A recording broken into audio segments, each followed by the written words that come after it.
तो आईसीसी ने क्रिकेट के कुछ नियम में बदलाव किए हैं।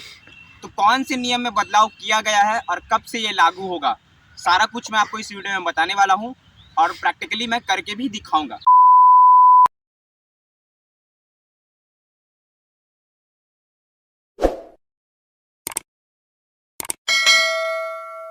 So hello cricketers, welcome back to my YouTube channel. So this is Mahesh from GH05 and you are watching Cricket with Mahesh. So अगर आप लोग चैनल पे पहली बार आए हो, न्यू हो, तो चैनल को सब्सक्राइब जरूर कर देना। यहाँ पर क्रिकेट से रिलेटेड रेगुलर वीडियोस मिलता है और आगे भी मिलता रहेगा। So guys without wasting any time let's start. क्या क्या नियम है मैं आपको बताता हूँ। तो चलिए न्यू रूल नंबर 1 के बारे में बात करते हैं। सपोज मैं मैच में बैटिंग कर रहा हूँ, जैसे कि मान लीजिए मैं मैच में बैटिंग कर रहा हूँ, ठीक है। और मैंने उसके एक शॉट लगाया, मान लीजिए जैसे कि मैं शॉट लगाया, ठीक है। तो पहले क्या होता था, शॉट लगाया, एयर में बॉल है, मैं रनिंग वीडिंग कर रहा हूँ, और जैसे कि मैं यहाँ तक आया और नॉन स्ट्राइकर यहाँ से क्रॉस हो गया, ठीक है। तो मान लीजिए दोनों बैट्समैन क्रॉस हो गया। तो पहले क्या होता था कि बॉल हवा में गया, शॉट खेलने के बाद फील्डर ने कैच पकड़ा और बैट्समैन दोनों क्रॉस हो गए, ठीक है, और आउट हो गया, ठीक है। बट होता क्या था कि आउट होने के बाद जैसे कि क्रॉस हुआ है, तो क्या होता था, जो नॉन स्ट्राइकर का जो बैट्समैन है वो आ जाता था स्ट्राइक पे, ठीक है। बट अब क्या होगा, ऐसा होने पे अब पुराना बैट्समैन जो नॉन स्ट्राइकर वाला था वो क्रीज पे नहीं आएगा, अब न्यू बैट्समैन ही आएगा क्रीज पे, ठीक है। तो रूल नंबर 1 आपको समझ में आ गया। कैच आउट होने के बाद बैट्समैन क्रॉस करेगा, उससे अब कोई मतलब नहीं है, ठीक है। जैसे होता क्या था कि बेनिफिट मिलता था, सेट बैट्समैन रहता था, तो क्या होता था कि अगर न्यू बैट्समैन आके एयर में मारता था, कैच आउट हो जाने के बाद वो जल्दी से क्रॉस कर लेता था कि उसका स्ट्राइक आ जाए। बट अब ऐसा करने से कोई फायदा नहीं है, अब न्यू बैट्समैन को ही स्ट्राइक मिलेगा। तो ये था रूल नंबर 1, ठीक है। और ये मैं आपको बता दूं, ये सारा रूल्स लागू होने वाला है 1 अक्टूबर 2022 से। तो अभी जो अपकमिंग T20 वर्ल्ड कप होगा ऑस्ट्रेलिया में, वहाँ पे ये सारा न्यू रूल को फॉलो किया जाएगा। अब आते हैं रूल नंबर 2, ठीक है। ये भी बैटिंग का टाइम आउट, ठीक है। तो वनडे और टेस्ट मैच में पहले क्या होता था, जैसे कि कोई बैट्समैन मान लीजिए आउट हो गया, ठीक है, आउट हो जाता है। तो जब ये आउट होकर पवेलियन की तरफ जाता है और पवेलियन से जो न्यू बैट्समैन आता है उसके लिए 3 मिनट टाइम होता था। 3 मिनट के अंदर न्यू बैट्समैन को आके क्रीज में स्ट्राइक ले लेना है, ठीक है। बट अब टाइम कम कर दिया गया। ओडीआई और टेस्ट में आपको 2 मिनट के अंदर आना है, ठीक है। सपोज मैं अभी आउट हो गया, ठीक है, उसके बाद जो बैट्समैन आने वाला है उसको 2 मिनट के अंदर आना होगा, if I am playing one day और टेस्ट, ठीक है। और T20 में भी रूल चेंज कर दिया गया। T20 में पहले 120 सेकेंड दिया जाता था, अब आपको सिर्फ 90 सेकेंड मिलेगा, ठीक है। तो ये हो गया रूल नंबर 2।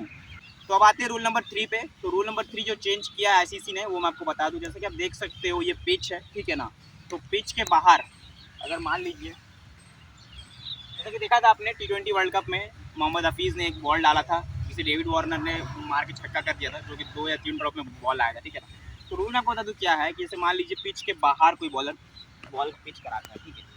मान लीजिए पिच के बाहर बॉल गिरता है, ठीक है। तो उसे अगर बैट्समैन पिच के अंदर से यहाँ पहुँच के अगर उसे मारता है, चाहे कहीं भी जाके अगर बॉल उधर ही पिच कर रहा हो, मान लीजिए इधर पिच कर रहा है, तो बैट्समैन को यहीं से मारना होगा, पिच के अंदर से, तब वो नो बॉल होगा और रन काउंट होगा, ठीक है। सपोज अगर पिच के बाहर बॉल है और बैट्समैन भी पिच के बाहर जाके अगर उसे मारने की कोशिश करेगा, तो उसे डेड बॉल करार किया जाएगा, ठीक है ना।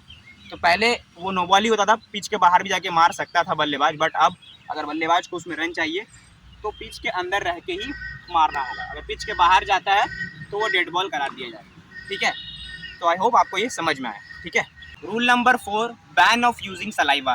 तो पहले क्या होता था, पहले लोग जब मैच खेलते थे तो रेगुलरली इसमें थूक लगा सकते थे, अलाउड था। बट अब थूक लगाना परमानेंटली बैन हो गया। जैसे कि कोविड-19 आया था, उसके बाद से मतलब बैन किया गया था, बट अब ये परमानेंटली रूल बन चुका है। आईसीसी ने परमानेंटली रूल बना दिया है कि अब कोई भी गेंदबाज बॉल में थूक नहीं लगा सकता, उनको सिर्फ अपना पसीना का इस्तेमाल करना होगा, ठीक है।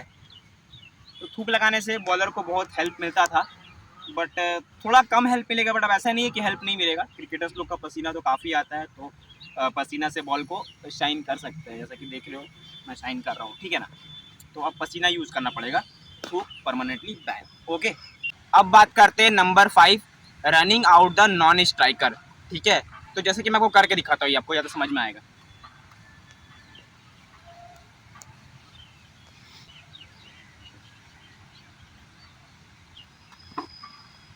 जैसा कि देखा आपने एक्शन लेने से पहले अगर विकेट पर, जैसे कि मैंने अभी मार के दिखाया, ऐसे आपने देखा होगा रविचंद्रन अश्विन ने आईपीएल में आउट किया था, जॉस बटलर को, और अभी अभी हाल फिलहाल में 3-4 दिन पहले दीप्ति शर्मा ने भी एक ऐसा रन आउट किया था, ठीक है। तो इसे मैनकैडिंग कहा जाता था, मैनकैडिंग आउट इसे कहा जाता था, ठीक है ना। वैसे तो मैंने अपना करियर में आज तक ऐसा कभी आउट किया नहीं, आपने किया हो तो बताना। तो इस पर बहुत विवाद होते थे कि ये अनफेयर है वगैरह वगैरह, काफ़ी कुछ इस पर सवाल उठता था, ठीक है ना। तो अब से ये रूल रहेगा, ये लीगल भी माना जाएगा, ऐसा आउट होगा बट उसे मैनकैडिंग आउट नहीं दिया जाएगा, उसे रन आउट घोषित किया जाएगा, ठीक है ना। अगर कोई ऐसा बैट्समैन आउट होता है तो उसे रन आउट कहा जाएगा, ठीक है। नंबर 6 जो रूल चेंज किया गया है, 5 रन पेनल्टी दिया जाएगा अगर अनफेयर फील्ड मूवमेंट होता है बॉलर के रनअप के टाइम। चलिए मैं आपको थोड़ा प्रैक्टिकली करके बताता हूँ। सपोज तो जैसे मान लीजिए कि मैं बॉलिंग के लिए रनअप ले रहा हूँ और बैट्समैन रेडी है, मान लीजिए मैं रनअप ले रहा हूँ, ठीक है, मैं रनअप लिया और इसी के बीच में, इसके बीच में अगर मैं रनअप ले रहा हूँ बॉलिंग करने के लिए, बैट्समैन रेडी है, ठीक है ना। सपोज बैट्समैन रेडी है खेलने के लिए और कोई बॉलर रनअप ले रहा है, ठीक है। उसके बीच में कोई फील्डर अगर अनफेयर फील्ड मूवमेंट करता है बैट्समैन को डिस्ट्रैक्ट करने के लिए, मान लीजिए कि कवर के फील्डर को ऐसे स्टार्ट लेना, अगर वो ऐसे ऐसे करके स्टार्ट ले रहा है, कुछ भी मतलब डिस्ट्रैक्ट करने की कोशिश करेगा बैट्समैन को, तो उस पर 5 रन पेनल्टी दिया जाएगा बैटिंग टीम को, and that will be resulted as unfair field movement, ठीक है। तो ये हो गया number 6। Number 7 and last, penalty for slow over rate, ठीक है। तो जैसा कि ये T20 में 2022 जनवरी को ही लागू कर दिया गया था, बट वनडे में और ये T20 वर्ल्ड कप में भी लागू होगा, और आने वाला जो 2023 का वर्ल्ड कप है उसमें भी लागू किया जाएगा। तो जैसा कि आपने देखा होगा अभी एशिया कप में, जैसे कि अगर स्लो ओवर रेट होता है, जैसे कि मान लीजिए 20 ओवर कंप्लीट करने के लिए कोई पर्टिकुलर टाइम दिया गया, मान लीजिए आपको 1-1.5 घंटा दिया गया, ठीक है, और 1.5 घंटा से ज़्यादा अगर आप टाइम से स्लो चल रहे हो तो उससे क्या होगा कि आपको पेनल्टी दिया जाएगा। जैसे कि आप देख रहे थे कि लास्ट पावर प्ले में 5 फील्डर बाहर रखना अलाउड रहता है, बट अगर आप स्लो हो, ओवर रेट स्लो है आपका चल रहा है, तो कैप्टन को वार्निंग दिया जाएगा, और वार्निंग के साथ साथ एक फील्डर आपको ज़्यादा रखना होगा सर्कल के अंदर, ठीक है। तो वो पेनल्टी होता है और उससे फ़ायदा होता है बैट्समैन को। तो जो अब आगे चल के वनडे भी होगा उसमें भी यही होगा, जो लास्ट पावर प्ले होता है, जो लास्ट पावर प्ले 40 से 50 ओवर तक होता है, उसमें 5 फील्डर्स बाहर अलाउड रहते हैं, ठीक है। बट अगर आप स्लो ओवर रेट चल रहे हो, अगर आप टाइम से नहीं चल रहे हो, तो आपको फिर वहाँ पर भी 4 फील्डर ही बाहर रखना होगा और 5 अंदर रखना होगा। तो ये है rule number 7 and last rule. तो जैसा कि देखा आपने, मैंने 7 रूल आपको बताया जो आईसीसी ने बदला है, और ये लागू होगा 1 अक्टूबर 2022 से, ठीक है। सो आई होप आपको सारा कुछ समझ में आया, और जितना हो सका मैंने आपको प्रैक्टिकली करके भी दिखाया। So guys, thanks for watching the full video. मिलते हैं मेरे किसी नेक्स्ट वीडियो में। Till then good bye, take care, stay safe.